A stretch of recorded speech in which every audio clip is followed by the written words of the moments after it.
Marcus, पृथ्वी से अलग एक ऐसी खूबसूरत दुनिया जहां के लोगों के पास जादू तो नहीं, लेकिन उससे भी बढ़कर शक्तियों का खजाना था, जिसके जरिए यहां हर कोई मार्कस पर अपनी हुकूमत चाहता था। यहां जो सबसे शक्तिशाली होता था वो कानून बनाता था और कमजोरों को उस कानून को मानना पड़ता था। मार्कस के सबसे जाने माने साम्राज्यों में से एक था ओहान साम्राज्य, और ओहान साम्राज्य का एक बड़ा खास शहर था मेसोडोरिया शहर। मेसोडोरिया शहर के खुले से मैदान में आज सैकड़ों लोगों की भीड़ जमा थी। ये सभी शक्ति स्तंभ के जरिए अपनी अपनी शक्तियों के सितारों को परखना चाहते थे। इस स्तंभ पर 9 सितारे थे, जिन्हें पाकर ही आप शक्तियों के अगले रैंक पर जा सकते थे। ध्रुव 3 साल पहले शक्ति स्तंभ पर 9वें सितारे को पा चुका था, लेकिन अचानक उसकी शक्तियां तीसरे सितारे पर आकर रुक गईं, और तभी से ध्रुव वापस से 9वें सितारे को पाने के लिए मेहनत कर रहा था। अपनी इसी शक्ति के सितारे को परखने के लिए ध्रुव सैकड़ों लोगों की भीड़ में खड़े होकर अपनी बारी का इंतजार कर रहा था। अपने दोनों हाथों की मुट्ठी को बंद कर ध्रुव ने खुद को भरोसा दिलाते हुए कहा, इस साल मैंने जी तोड़ मेहनत की है। इस बार मेरी शक्तियां जरूर 9वें सितारे तक फिर से पहुंचेंगी, जरूर पहुंचेंगी। आज मैं शून्य रैंक से आगे बढ़कर एकलव्य बन के रहूंगा। तभी एक घोषणा सभी के कानों में गूंजी, और अब अपनी शक्तियों को परखने वाले अगले शख्स का नाम है ध्रुव। जैसे ही ध्रुव का नाम पुकारा गया, वो लोगों की भीड़ से निकलकर बाहर आया और अपने कदमों को धीरे धीरे बढ़ाते हुए ऊंचाई पर रखे एक बड़े से पथरीले स्तंभ की ओर बढ़ने लगा, जिसका नाम था शक्ति स्तंभ। शक्ति स्तंभ के ठीक सामने पहुंचने के बाद ध्रुव के जहन में कई बातें चल रही थीं। ध्रुव जब सिर्फ 4 साल का था, तब से उसने प्रैक्टिस करना शुरू कर दिया था, और 10 साल की उम्र तक तो वो 9वें सितारे तक पहुंच गया था। फिर 11 की उम्र में वो शून्य रैंक से एकलव्य रैंक पर आ गया था। शौर्य दल के 100 साल के इतिहास में ये पहली बार था जब एक 11 साल का बच्चा एकलव्य बन गया हो। लेकिन उसके बाद ऐसा कुछ हुआ कि अचानक से एकलव्य एक बार फिर से शून्य रैंक पर आ गया। यही सब सोचते हुए ध्रुव ने अपने दाहिने हाथ की हथेली को शक्ति स्तंभ पर रखने के लिए आगे बढ़ाया। फिर उसने आंखें बंद करते हुए अपनी हथेली को शक्ति स्तंभ पर बने शक्ति चक्र पर रखा। कुछ देर सन्नाटे के बाद ध्रुव के कानों में एक आवाज गूंजी, तीसरा सितारा, शक्ति और भी कम। इस बार भी ध्रुव का सबसे निराशाजनक प्रदर्शन। यह आवाज जैसे ही ध्रुव के कानों में पड़ी, उसके पैरों तले जमीन सरक गई। उसे अपने कानों पर यकीन नहीं हो रहा था। जैसे ही उसने अपनी आंखें खोली, शक्ति स्तंभ पर गड़े हुए 2 शब्दों तीसरा सितारा ने उसके सपनों को चकनाचूर कर दिया। उसे बिल्कुल भी समझ नहीं आ रहा था कि आखिर ऐसा कैसे हो सकता था। इस बार तो उसने हर बार से ज्यादा मेहनत की थी। शक्ति स्तंभ के सामने खड़े ध्रुव ने अपने आप से बड़बड़ाते हुए कहा, नहीं नहीं, ऐसा नहीं हो सकता, ऐसा बिल्कुल भी नहीं हो सकता। खुद से नाराज ध्रुव ने दोबारा 2 से 3 बार अपनी हथेली को शक्ति स्तंभ पर रखकर देखा, लेकिन हर बार उसे अपनी आंखों के सामने वही सितारा दिखाई दे रहा था जिसने पिछले 3 सालों से उसकी रातों की नींद छीन रखी थी। उधर मैदान में खड़े सैकड़ों लोगों की भीड़ में से किसी ने चिल्लाते हुए कहा, ए शून्य रैंक, चल अब नीचे आ जा। अगर बार बार शक्ति स्तंभ पर हाथ रखने से शक्तियों का सितारा बढ़ जाता तो तू पिछले 3 सालों से तीसरे सितारे पर नहीं होता। उसके इतना कहते ही कई लोगों ने जोर के ठहाकों के साथ ध्रुव पर हंसना शुरू कर दिया।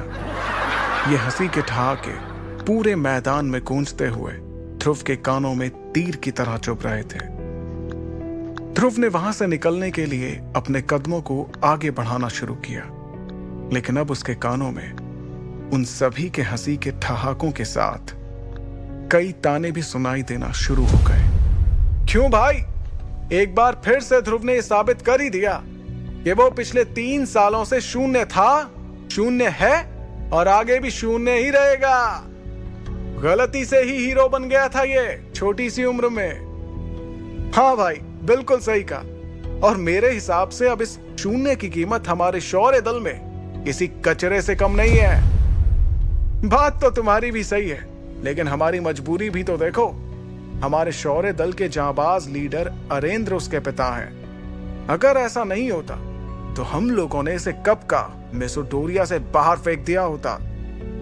लोगों के मुंह से निकलते ताने ध्रुव के दिल में बेचैनी और घबराहट पैदा कर रहे थे। ये घबराहट अब उसके चेहरे पर भी साफ साफ नजर आ रही थी, जिसे वहीं पर मौजूद उसकी सबसे अच्छी दोस्त इरा भी भाप चुकी थी। इरा भीड़ से निकलते हुए बाहर आई और उसने ध्रुव के कंधे पर अपना हाथ रखा। अगले ही पल उन दोनों की नजरें आपस में मिली, जिससे ध्रुव की बेचैनी थोड़ी कम हुई। कुछ ही देर में वो दोनों साथ साथ कदम बढ़ाते हुए मैदान से बाहर निकल के जाने लगे। ध्रुव अपने घर शौर्य महल की तरफ बढ़ रहा था।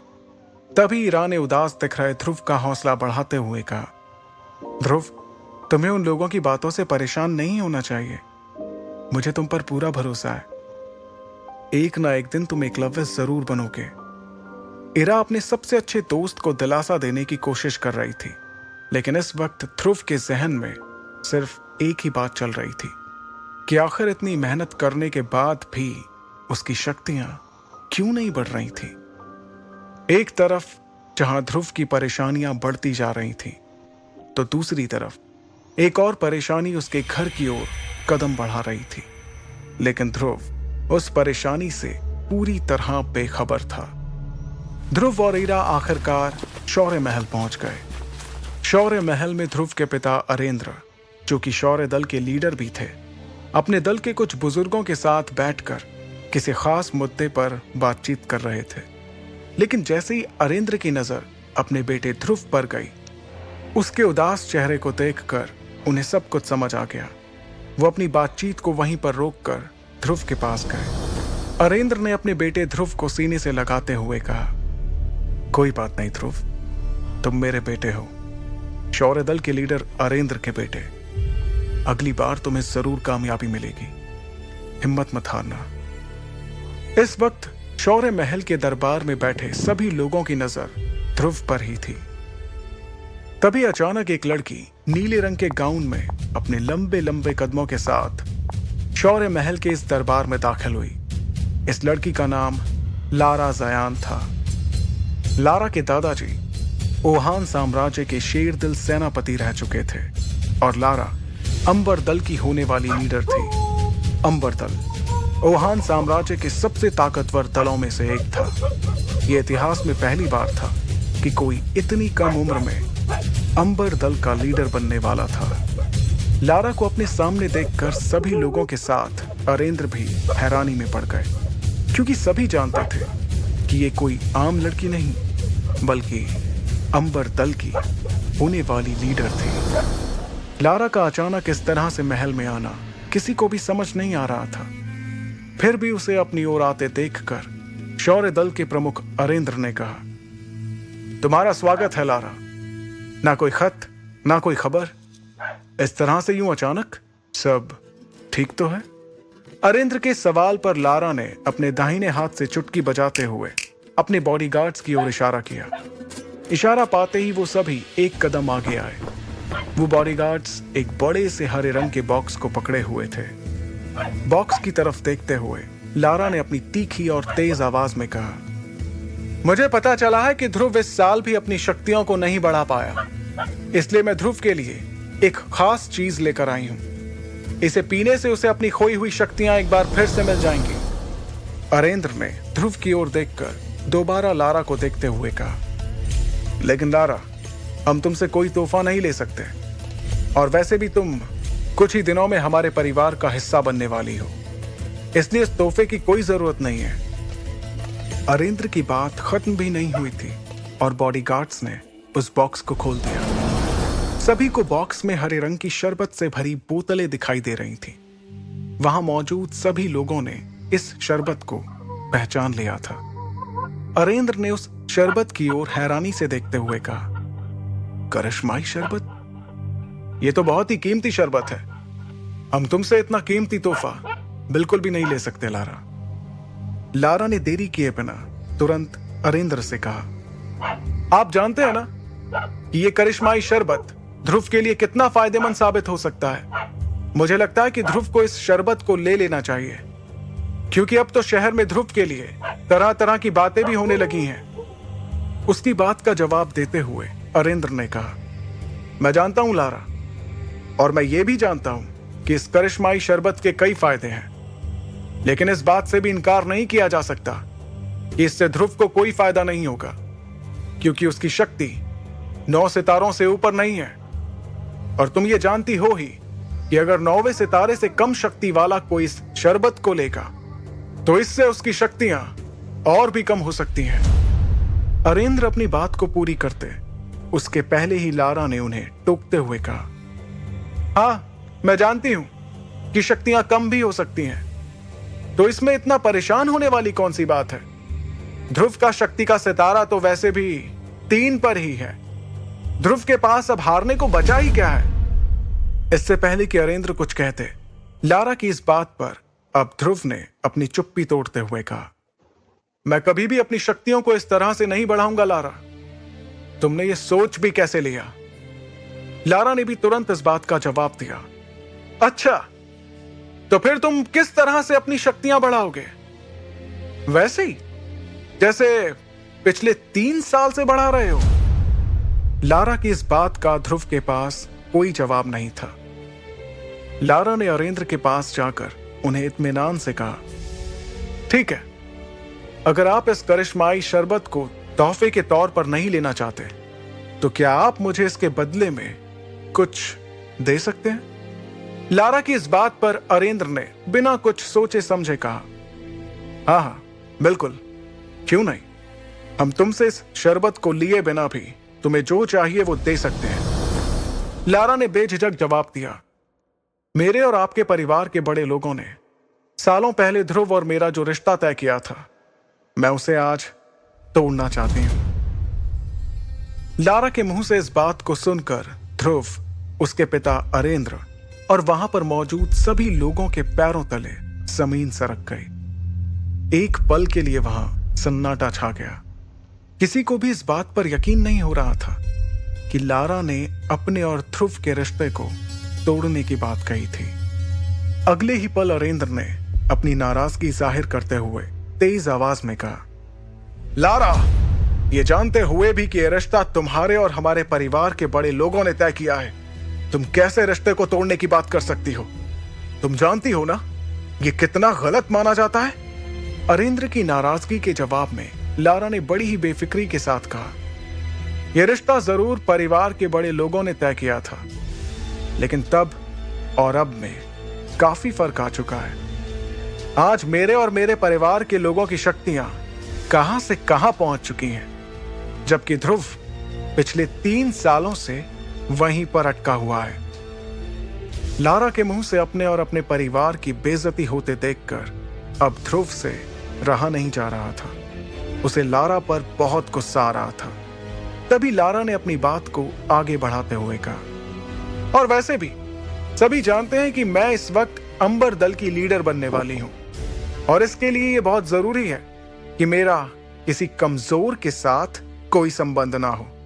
इसलिए बेहतर यही होगा कि यह रिश्ता आगे बढ़ने से पहले यहीं पर टूट जाए।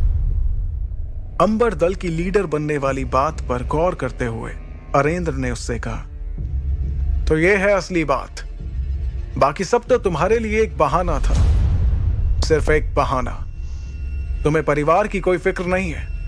तुम्हारे सिर पर तो सिर्फ सबसे शक्तिशाली बनने का जुनून सवार है, और इसलिए तुम इस रिश्ते को तोड़ना चाहती हो।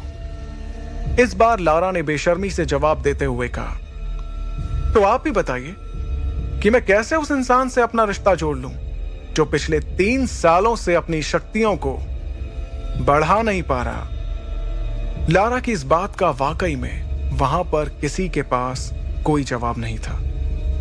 तब लारा ने दोबारा उस करिश्माई शरबत की तरफ देखते हुए कहा, अब आपके लिए यही बेहतर होगा कि आप मेरी बातों को मान लें और इस करिश्माई शरबत को स्वीकार करते हुए इस रिश्ते को तोड़ दें, क्योंकि आप भी जानते हैं ये शरबत कितना कीमती है और ध्रुव के लिए कितना जरूरी है।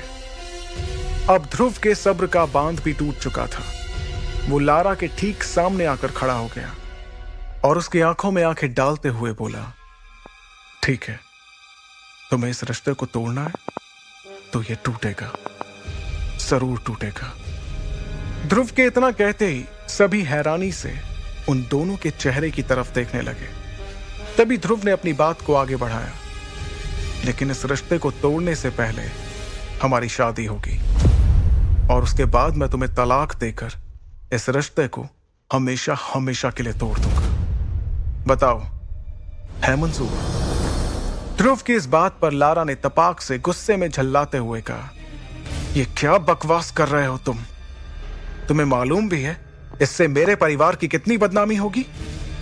तब ध्रुव ने बड़े ही इत्मीनान से जवाब देते हुए कहा, तो जो तुम कर रही हो उससे हमारे परिवार की बदनामी नहीं होगी? जब बदनामी होनी ही है तो क्यों ना दोनों की ही हो?